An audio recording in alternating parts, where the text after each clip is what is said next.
What's quaking, people? Counterstrike Quake here, coming at you with my reaction to Sabaton History 14. Alright guys, I'm excited about this. This was recommended to me and donated for by Draconic Afterlife. Guys, if you want me to react to something on YouTube, there's a link down below for donations. A $10 donation gets you a dedicated YouTube video just like this one. Alright, this is exciting. I love these Sabaton history videos.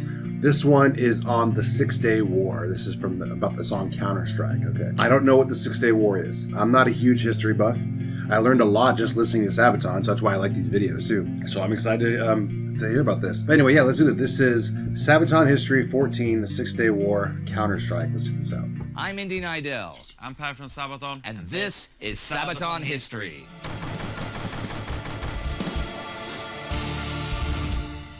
Defeating multiple enemies in under a week might sound impossible, but 50 years ago it was done in 6 days. And I was only 14 years old when I went to Israel and was first time told the story behind Counterstrike. Israel, okay.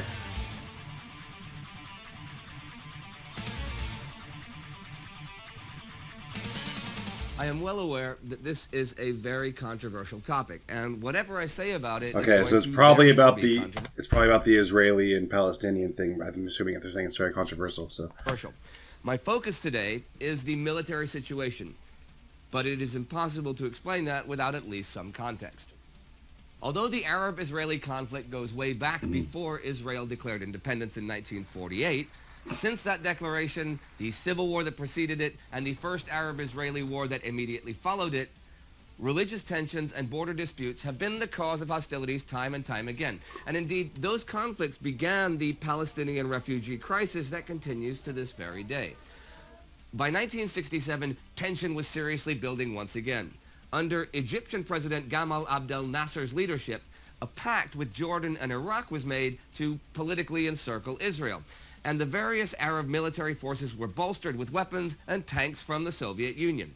Nasser himself boasted that the destruction of Israel was the aim of his administration, and it was just a matter of time until the Arabs would reclaim the land. Also, he announced that the Straits of Tiran would be closed to Israeli shipping and mobilized the Egyptian army along the Israeli border. Israel had made clear, though, that they considered the closure of the straits to their shipping a casus belli. On June 5th, shortly after 7 a.m., 200 French-made, but Israeli-operated, Magister, Mystère, Mirage, and Ouragan aircraft crossed the border and flew deep into Egyptian territory. Flying low to escape radar detection, they were the first step in a plan months in the making. Israeli spies had identified Egyptian military airports and knew exactly when the pilots were having breakfast. And Egyptian high command had been careless in its contempt for Israel and its military. There were no concrete hangars, and their Soviet Union manufactured MiGs, Tupolevs, and Ilyushins were all lined up along the runways as the Israeli planes banked for an attack run. The air sirens rang out just as the bombs fell. In minutes, 286 fighters were destroyed, and special runway buster bombs left craters along the runways. The Egyptian Air Force had basically ceased to exist, and the first of 6 days of war had begun. That's crazy. What a start.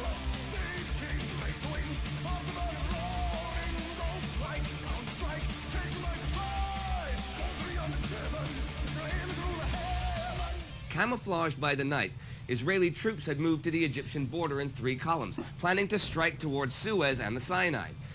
Egypt thought itself prepared, and the desert passes were reinforced by trenches, pillboxes, barbed wire, and minefields, but the Israelis came by surprise. A mailed fist of tanks and armor would concentrate the attack on the main defensive line, while paratroopers and commandos targeted weak points via helicopters. Wow. Chaos swept through the Egyptian headquarters in Cairo. Despite the reports of the destruction of the Egyptian Air Force, though, Nasser welcomed the opening of hostilities. Immediately, he cabled Damascus, Amman, and Baghdad to try and get them to join the war. And he lied to them and told them that Israel had lost hundreds of planes and that the Egyptian counterattack was already underway. In reality, Israeli Centurion and Patton tanks, which outclassed the Egyptian T-34s and Stalins, were advancing in a pincer movement towards the entrenched Egyptians at Katef. Believing Nasser's lies, the Jordanian army went on the offensive. The targets were the Israeli positions at West Jerusalem and beyond. American-made long-range guns shelled the suburbs of Tel-Aviv as Jordanian tanks took off, and even Iraqi armor and fighter jets made ready.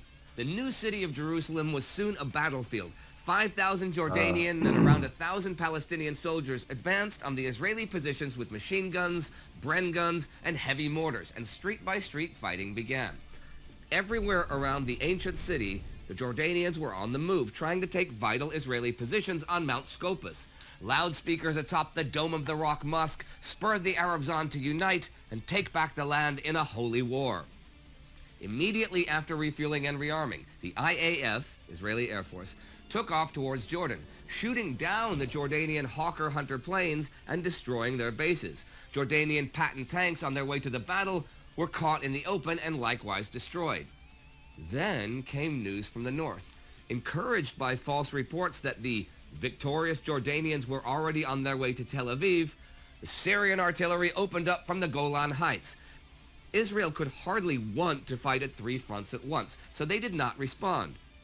Toward the afternoon, Syrian commanders grew bold, and Syrian T-34 tanks came down the hills, shelling villages and civilians. The situation was dire, but the attack was disorganized, and the Israelis fought it off, even dropping napalm on Syrian positions. Wow. The Israelis launched an attack in the late afternoon to encircle Jerusalem. Just to be clear, at the time, it was not part of Israel. And after vicious hand-to-hand combat, linked up with their enclave on Mount Scopus. At the end of the first day, Israel was advancing in Egypt and gaining momentum on the West Bank against Jordan, while the north was under constant Syrian shell fire but still holding. Winning or losing this war, though, was decided in the respective headquarters. Lying to each other about the situation had given the coalition's high commands a false impression of the war, and although they had strong and numerically superior forces, they were losing their nerve in contrast to the Israelis. Throughout the night, the fighting for Jerusalem continued, and the Israeli forces made good progress on the West Bank, surrounding the holy city in the progress.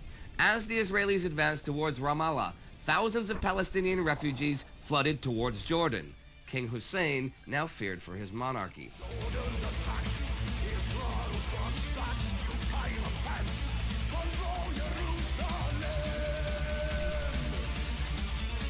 It's By the second day amazing. in the It's amazing how formidable the military force in Israel is, and considering how small they are. Sinai Desert, the burning wrecks of hundreds of tanks and jeeps were strewn about as the Egyptian army was pushed back.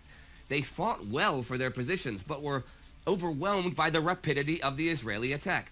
Gaza was cut off, and Egyptian high command ordered a full retreat from their fortified positions. This was a colossal mistake, as the more mobile Israelis could now tear into the fleeing troops, especially from the air. Nasser's army disintegrated. Promises of help and unity between the Arab forces never really materialized. Instead, leaders resorted to what would be called the big lie. It was not just Israel that was beating them. It could not be. No, it was Anglo-American forces that were helping the Jews. The West had come to their aid and was bombing coalition cities. This big lie swept through the Arab world from Algeria to Iraq, and American embassies were set on fire. In reality, the Americans and Western Europe did nothing because they feared that the Soviet Union might intervene if they did. The Soviets had a huge interest in the Middle East and especially close ties to Syria. Early the morning of the third day, Israeli Sherman tanks blasted the blocked entrances of the old town of Jerusalem, and the infantry entered from 3 directions. They were fired upon from windows and rooftops, but quickly seized the old Jewish quarters, which had been abandoned for ages. House to house they fought until the Temple Mount was in Israeli hands. This is a place of major religious significance for Muslims, Jews, and Christians alike. The news soon reached Jews all over the world. The goal of a united Jewish Jerusalem seemed finally within their grasp, and the Messianic era would begin. However, the war was not over, though the Israelis were advancing everywhere and they controlled the skies. On the West Bank, they were pushing towards Jericho, Bethlehem, and Hebron, while the Jordanian army was now on the brink of being destroyed. In Egypt, Israeli paratroopers and commandos infiltrated Sharm el-Sheikh and the Gulf of Suez. But besides a few battles with entrenched tanks and some rearguard actions, the Egyptian army isn't putting up much of a fight anymore, kind of abandoned by its leaders, especially Nasser, who isn't seen for days. By Wow. the fourth day, the war seemed pretty much over. Israel had successfully secured all of historical Palestine and advanced pretty much unopposed through the Jordan Valley and the West Bank. Much of the remains of the Egyptian army were trapped on the Sinai since Israeli tanks blocked the passes. It is estimated that 10,000 soldiers died that day alone in the desert. Wow.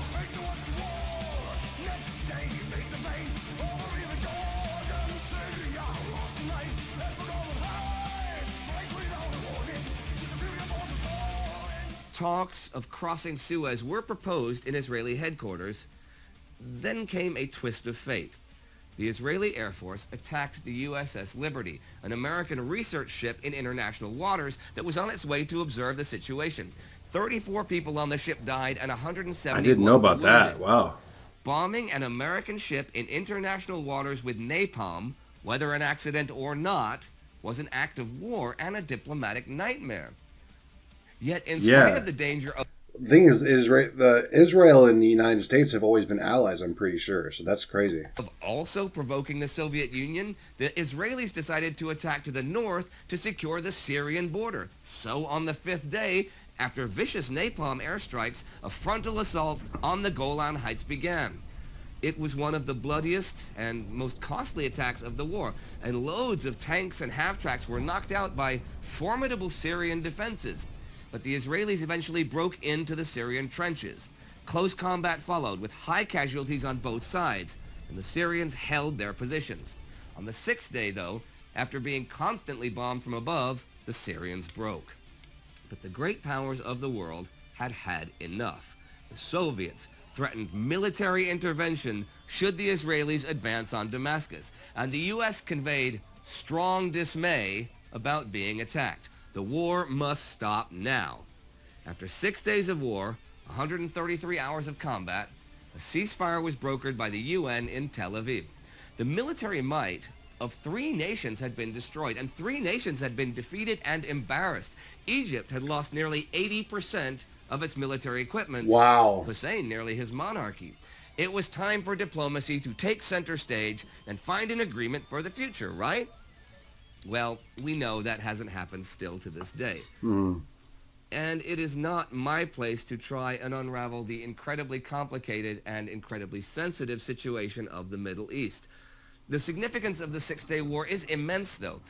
Israel had shown that it was not only willing and able to defend itself from multiple attackers, but also to go on the offensive and be the attacker.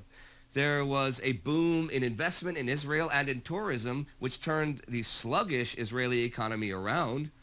Jews could now visit some of their holiest sites, which they had not been able to before, though minority Jewish populations in Arab nations faced increased persecution and even expulsion. Politically, there was a peace offer that included the return of much of the captured territory, but even this is controversial, and there are historians that claim Egypt and Syria never even received it. Oh, wow. But there was a shift post-war among the Arab nations from simply questioning Israel's legitimacy as a nation to questioning its borders, which is a big change. Though the entire Soviet bloc broke off diplomatic relations with Israel, local resentment against the victors of the war has never faded, and the war greatly aggravated the already extant refugee crisis, which continues to this day with displaced persons in the millions.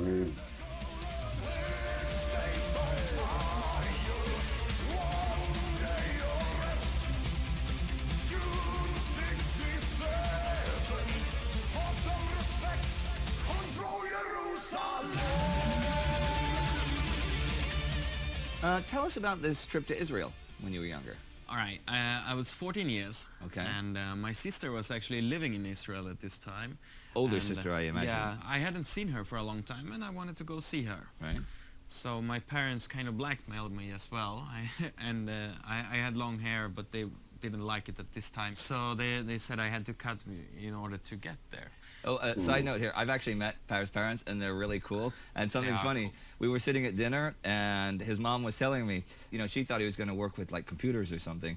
And he said, no, I'm going to be a rock star. She said, you're not going to be a rock star. And so I said to his mom, I said, so what do you think about that now? And she said to me, I was wrong. Which is really funny. But they were really cool. But I could totally see that, 14 years old stuff. I went to Israel and we rented a local history guide. The guy was a lot focused actually around more recent history. Okay. And he told a lot about the Six-Day War.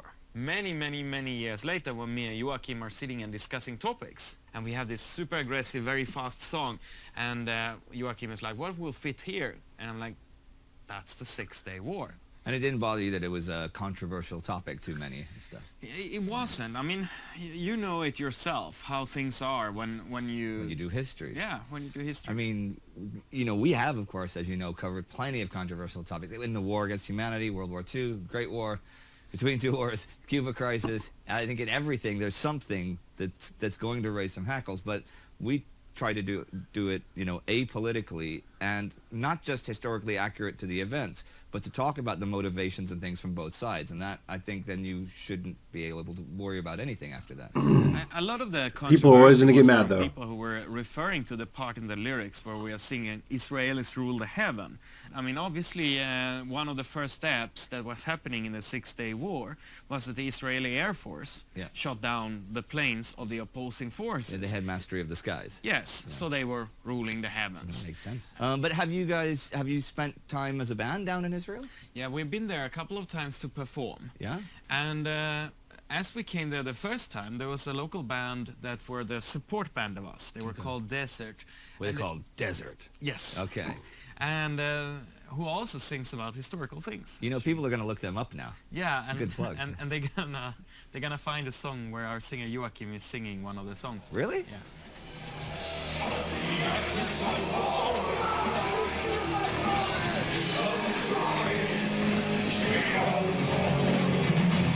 Yeah, so the band Desert, they were taking us out. It was a funny moment when they were like, do you have a music video for this song Counterstrike? And we're like, no, we don't have. And they said, let's film it now. Like, now. Okay. And we were in a car. And do we have this?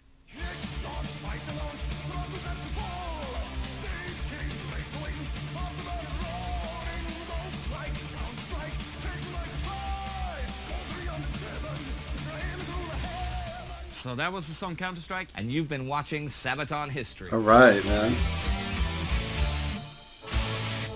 Honestly, to tell you the truth, Alright, thanks for watching, and don't forget to subscribe to the Sabaton History channel, check out Indie's other channels, and support us on Patreon, because that's what makes this happen.